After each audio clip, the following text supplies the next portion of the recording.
गांव में जग्गा नूडल्स वाले के नूडल्स इतने मशहूर थे कि दूर दूर से लोग उसके नूडल्स खाने के लिए आते थे।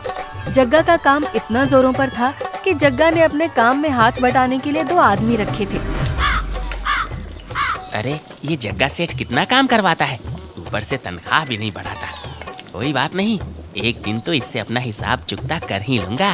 तभी वहाँ विजय आ जाता है। अरे विजय, ये कोई वक्त है क्या दुकान पर आने का? हाँ सेठ जी, आपको बताया था ना कि मेरी पत्नी बीमार है और आज सुबह तो वो बहुत ही ज्यादा बीमार पड़ गई थी, अब इसलिए आने में देरी हो गई। ठीक है, पर तू मेरे पैसे वापस कब कर रहा है? सेठ जी, अभी तो मेरी पत्नी बीमार है, अब आपके पैसे लौटाने की बात तो दूर की है, अब मुझे लगता है आपसे मुझे और पैसे उधार लेने पड़ेंगे।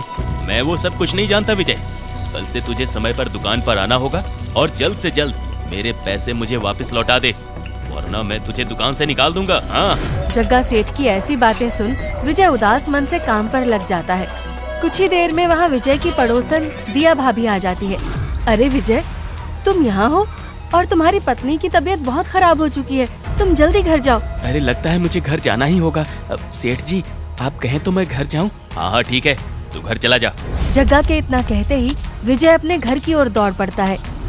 विजय जैसे ही अपने घर पहुँचता है, वो देखता है कि उसकी पत्नी की हालत बहुत गंभीर है। तभी विजय उसे अस्पताल लेकर जाने लगता है। अरे चल कालू, दुकान को बंद करते हैं और घर की तरफ बढ़ते हैं। अरे सेठ जी, आज क्या हो गया जो इतनी जल्दी दुकान बढ़ाने को कह रहे हो? अरे कालू, मैंने कई दिनों से घर की सफाई नहीं की, इसलिए मैं सोच रहा हूँ कि आज तुझे घर पे ले जाऊँ और तुझसे पूरे घर की सफाई करवा लूँ। अरे बाप रे, आज तो बुरा फंसा मैं, लगता है आज मुझे ये मार के ही दम लेगा। अरे कालू, देख क्या रहा है, जल्दी दुकान बढ़ा। वहीं दूसरी ओर विजय अपनी पत्नी को अस्पताल में दाखिल करा देता है।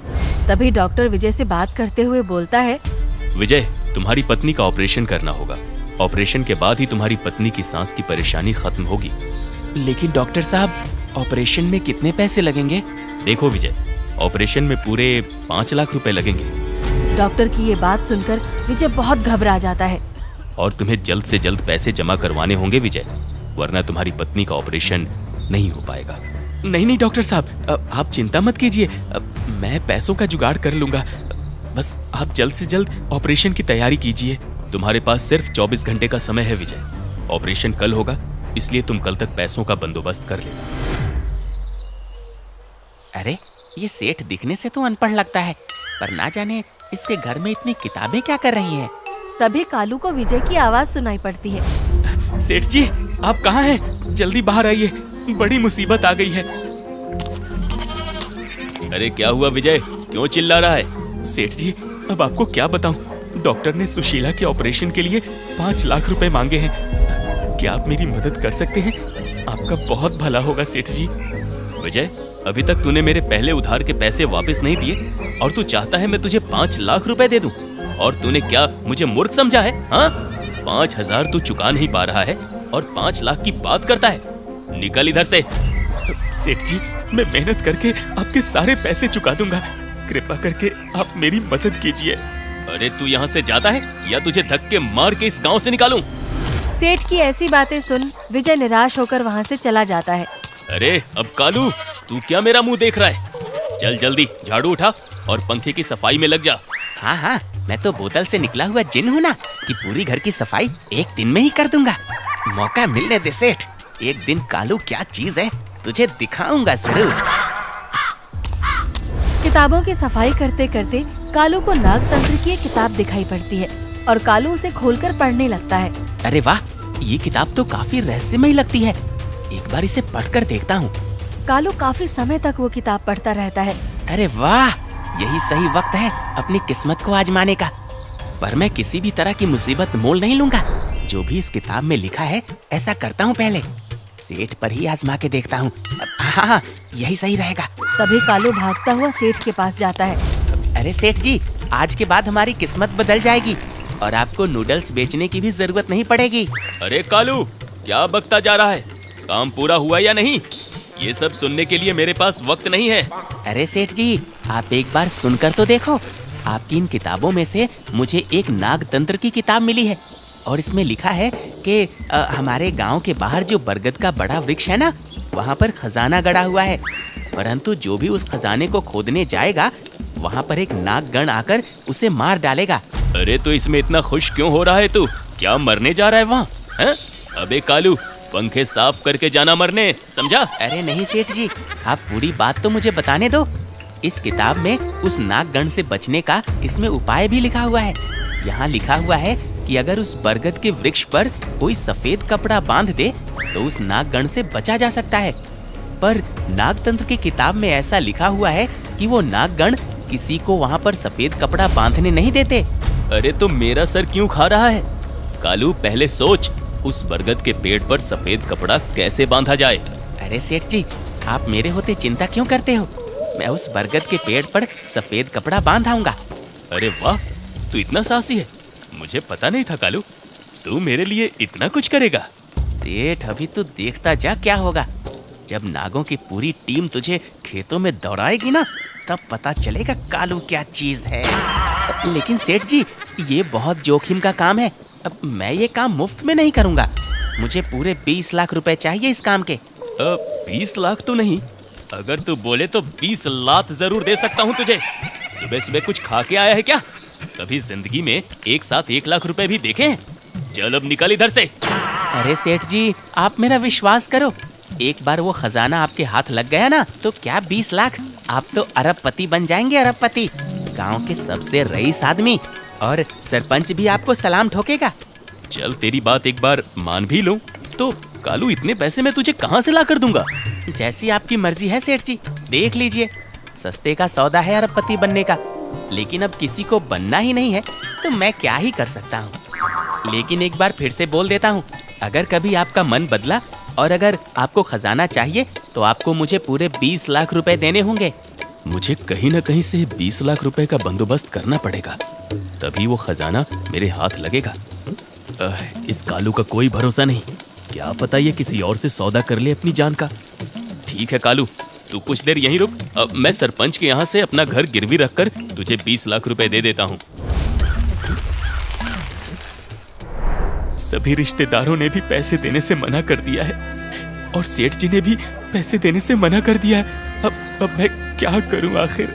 अपनी पत्नी के ऑपरेशन के लिए पैसे ना मिलने के कारण विजय काफी उदास हो जाता है। वहीं दूसरी तरफ जग्गा सेठ अपना घर गिरवी रखकर कालू को 20 लाख रुपए दे देता है। देख कालू, मैंने तुझे पूरे 20 लाख रुपए दे दिए हैं। अब तू जल्दी जाकर उस बरगद के पेड़ पर सफेद कपड़ा बांध कर आ। जी सेठ जी, मैं अभी जाता हूँ, उस बरगद के पेड़ पर कपड़ा बांध कर आता हूँ। फंस गई चिड़िया जाल में।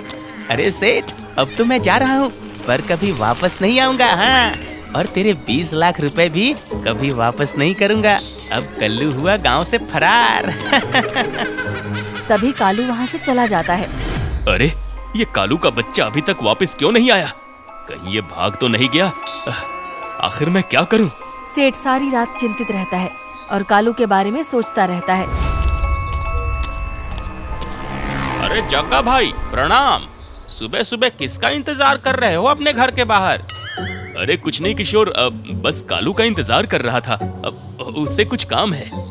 अरे लेकिन जग्गा भाई, कालू तो मुझे कल शाम को मिला था। वो कह रहा था कि वो अपने गांव जा रहा है, और वो भी हमेशा हमेशा के लिए। पर उसने बताया कि वो कभी वापस नहीं आएगा। बहुत खुश दिख रहा था। कुछ बात है क्या जग्गा भाई? क्या तू सच बोल रहा है किशोर? अरे जग्गा भाई, मैं तेरे से झूठ क्यों बोलूंगा। अब मैं चलता हूँ, मुझे जाना है। तभी किशोर वहाँ से चला जाता है और जग्गा के पैर से जमीन खिसक जाती है। नहीं नहीं, ऐसा नहीं हो सकता।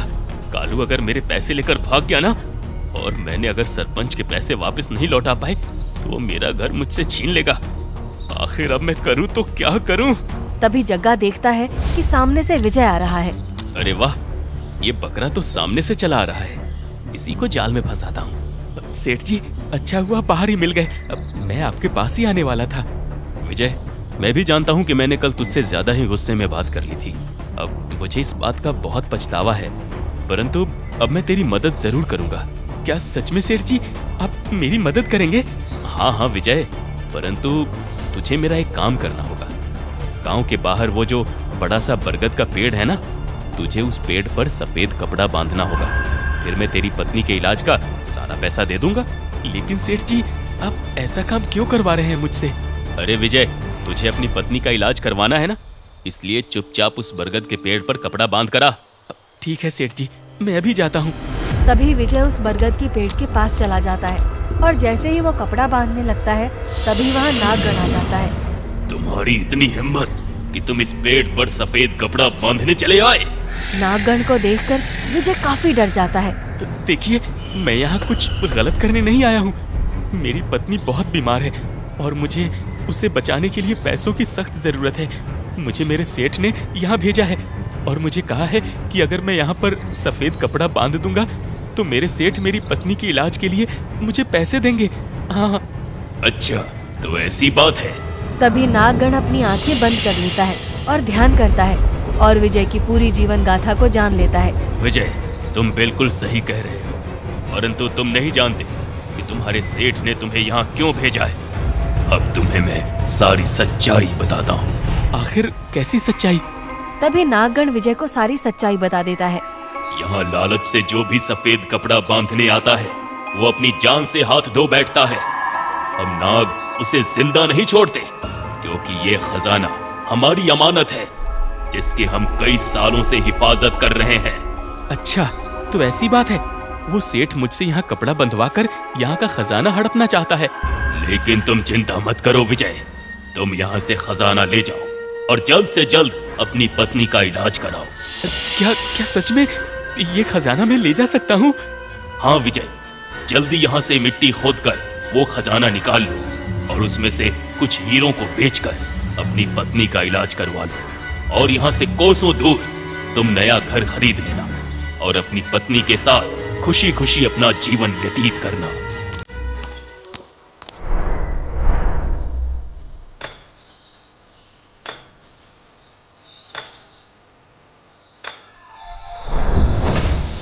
तभी विजय वहाँ से खजाना निकालकर चलने लगता है। वो नाग से पूछता है, आपने मुझे मारा क्यों नहीं और ये खजाना जो कि आपकी अमानत है उसे क्यों ले जाने दिया? मैं सब जानता हूँ विजय, वक्त आने पर इस राज को भी जरूर बताऊंगा। ये लीजिए डॉक्टर साहब, ये पूरे 5 लाख रुपए हैं। आप जल्द से जल्द मेरी पत्नी का ऑपरेशन करवा दीजिए। कुछ ही देर में विजय की पत्नी का ऑपरेशन हो जाता है और विजय अपनी पत्नी को लेकर एक नए मकान में चला जाता है। कुछ दिनों बाद सरपंच जग्गा से उसका घर छीन लेता है और जग्गा यहाँ वहाँ भटकने लगता है।